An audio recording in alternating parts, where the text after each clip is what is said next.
السلام علیکم friends, welcome to کتاب نگری یوٹیوب چینل کتابوں کی نگری میں خوش آمدید۔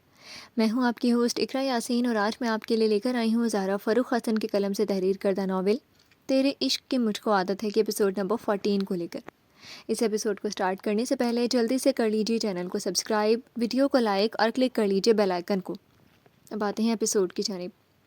اسلان کے چہرے پر ایک زوردار ہاتھ لگا تو وہ ماضی سے نکل کر فوراً حال میں آ گیا۔ اس کے سینے سے لگے لگے عروشہ نے عادت کے مطابق ہاتھ پیر چلایا تھا جو سیدھا اس کے منہ پر لگا تھا۔ اسلان نے گہری سانس لے کر اپنے سینے سے لگے عروشہ کو دیکھا۔ وہ سکون سے اس کے سینے پر سر رکھے بے خبر سو رہی تھی۔ اسلان نے اس کے سر کو سیدھا کرتے ہوئے اس کی حسین چہرے کو دیکھا تھا۔ وہ سوئی ہوئی بچوں سی معصوم لگ رہی تھی، بلکہ ابھی تک آنسوؤں سے بھیگی ہوئی تھی، مگر چہرے پر سکون سا چھایا ہوا تھا، اور یہ سکون بس اس کی قربت کی دین تھی۔ کتنا برا کیا تھا اس نے فرشتہ صفت جیسی اپنی محبت، اپنی چاہت پر، مگر وہ پھر بھی اس سے محبت کرتی رہی اور کرتی رہے گی۔ میں تمہاری چاہتوں کے اتنے قابل تو نہ تھا۔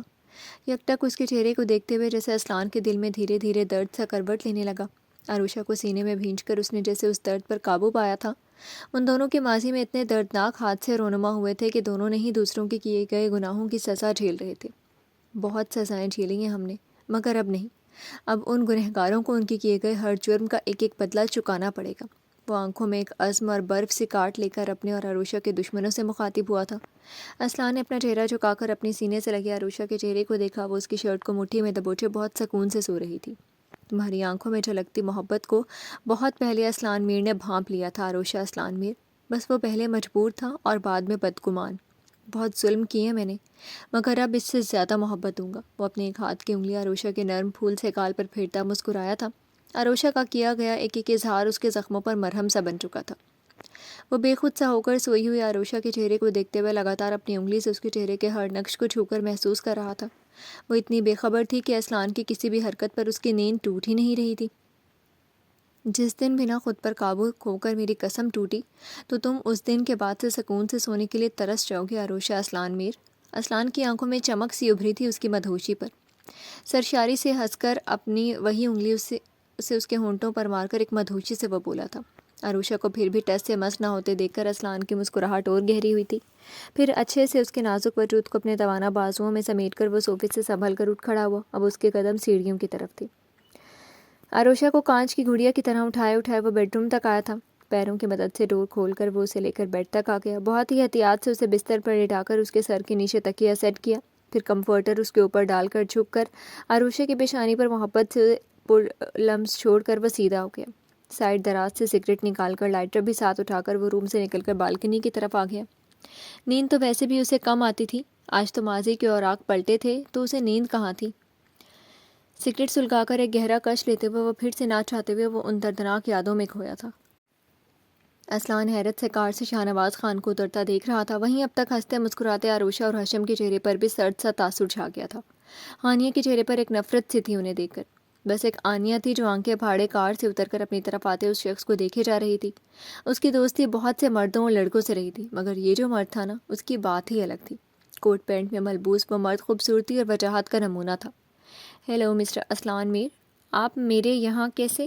شاہ نواز خان آنیہ کی نگاہوں سے انجان بنتے اسلان میر کے سامنے آ کر کھڑے ہو گئے۔ سب کے درمیان بھی انہوں نے آنیہ کی ستائش چھلکاتی نظریں محسوس کر لی تھیں، اور یہ ان کے لیے عام سی بات تھی۔ لڑکیاں ایسے ہی اسے دیکھ کر ہوش کھو دیتی تھیں، چاہے وہ شادی شدہ ہی کیوں نہ ہو۔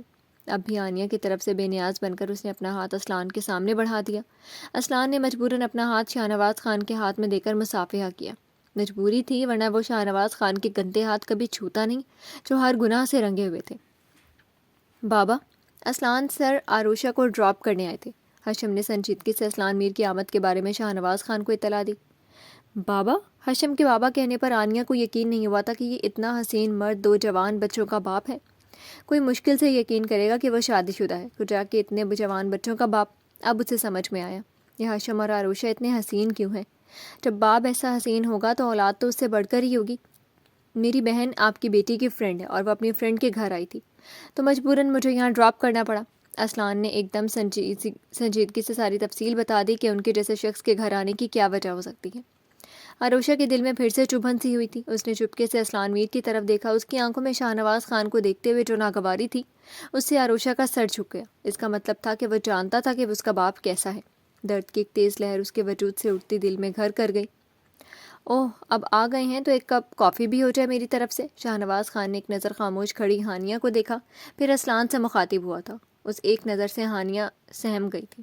اس ایک نظر نے اسلان اور ہاشم دونوں کو کھولا دیا۔ ایک کی وہ بہن تھی، دوسرے کی محبت، کیسے اس غلیظ نگاہ کو برداشت کر سکتے تھے؟ نو تھینکس ہانی، اب چلو بہت دیر ہو گئی ہے۔ اسلان نے ایک دم سے لٹ مار انداز میں شکریہ کہہ کر ہانیہ سے کہا اور اس کا ہاتھ تھام کر مڑ گیا۔ آنیہ جو اپنا تعارف بھی شاہ نواز خان سے کروانا چاہتی تھی، مجبوراً شاہ نواز خان کو پیاسی نگاہوں سے دیکھتی اسلان کے پیچھے چل دی۔ شاہ نواز خان کو آنیہ جیسی لڑکی کی نگاہ کی کوئی پرواہ نہیں تھی۔ وہ تو پکا پھل ہوتی ہے، جب چاہو گود میں گر جائے گی۔ اس کے لیے تو ہانیہ جیسی لڑکی سخت ٹارگٹ ہوتی ہے، اور انہیں حاصل کر کے جو نشہ ملتا ہے وہ نشہ بہت دنوں تک مسرور رکھتا ہے۔ آروشا آؤ اندر چلیں۔ ہاشم اب سرد نگاہوں سے انہیں دیکھتا آروشا کا شانہ تھام کر اندر کی طرف بڑھ گیا۔ شاہ نواز خان نے ہونٹ بھیج کر ہاشم کے انداز دیکھے، جس کی نگاہوں میں ہمیشہ کی طرح ان کے لیے بس نفرت تھی۔ اس نفرت کی پرواہ انہیں کبھی نہیں تھی، مگر آروشا کو اس طرح سے ان سے دور لے جانا انہیں بری طرح سے کھلتا تھا۔ اسلان نے جلدی جلدی تیار ہوتے ہوئے ایک نگاہ بیڈ پر بے سود سوئی آنیہ کو بھی دیکھا۔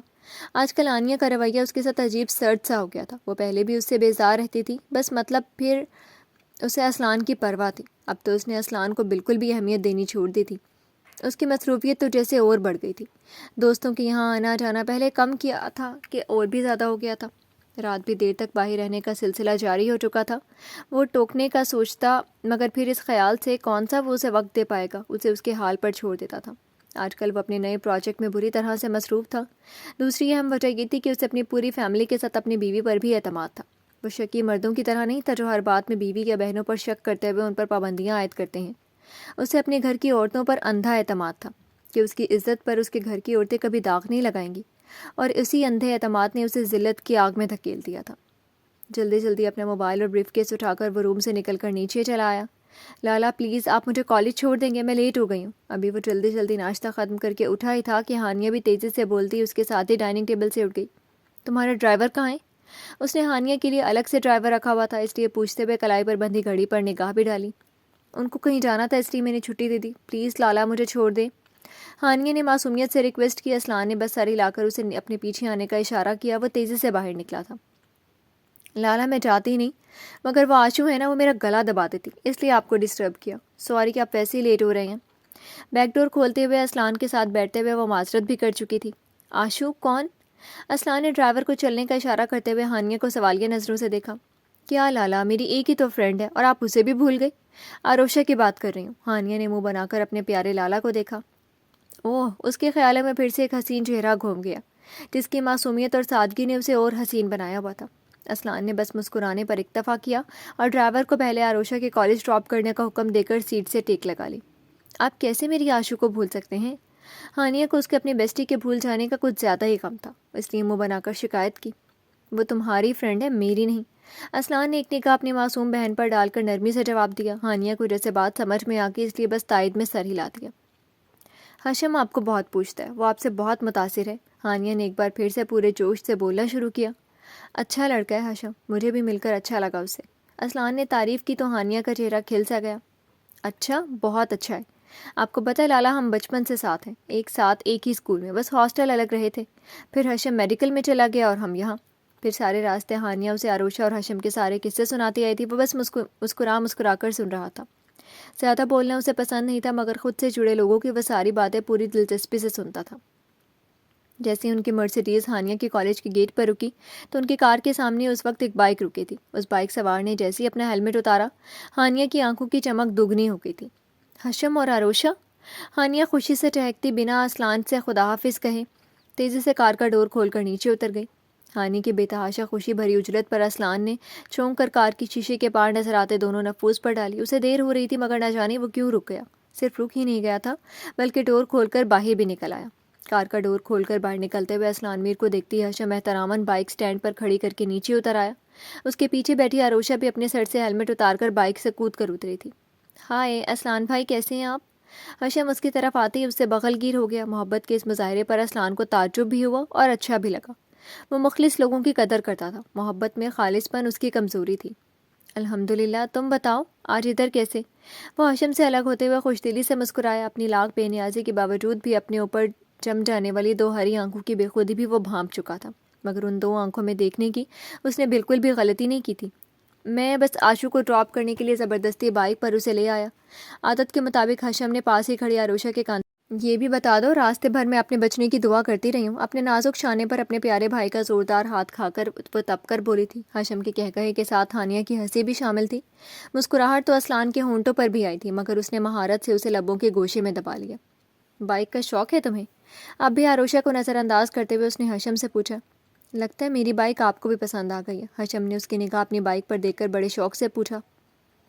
تمہاری دلہن کے بارے میں نہیں، تمہارے شوق کے بارے میں پوچھ رہے ہیں۔ حشم کو بڑا شوق تھا ہر کوئی اس کی بائک کی تعریف کرے۔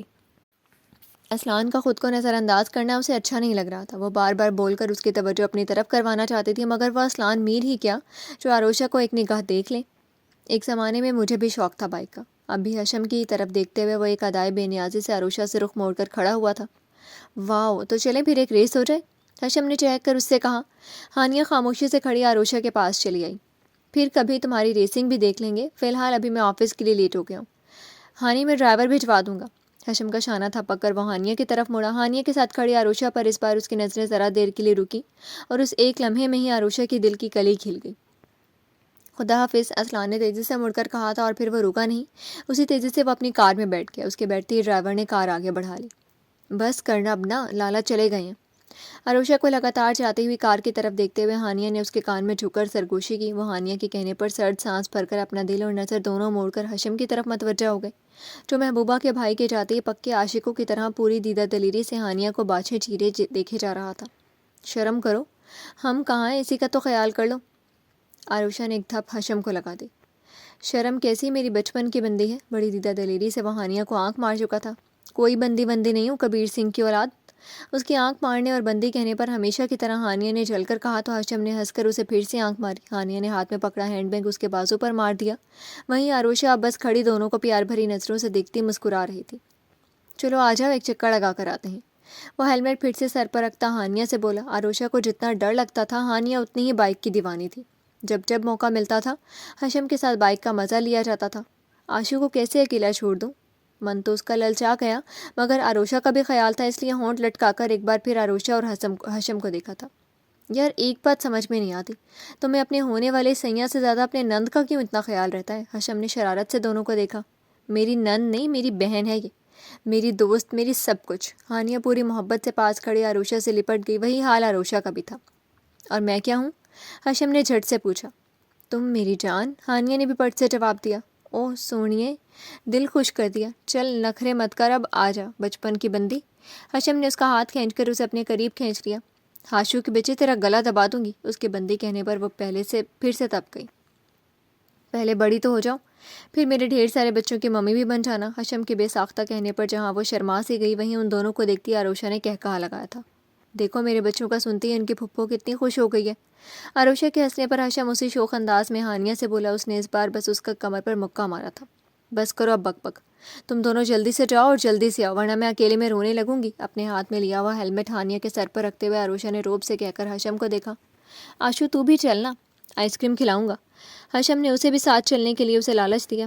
کار کیوں نہیں لائی؟ میں نہیں جاتی۔ اس کے منہ ٹیڑھا کر کے کہنے پر حشم نے اپنی پیاری سی بہن کی ناک پکڑ کر دبائی۔ میری توبہ جو تجھے اب بائک پر لایا، چلنا۔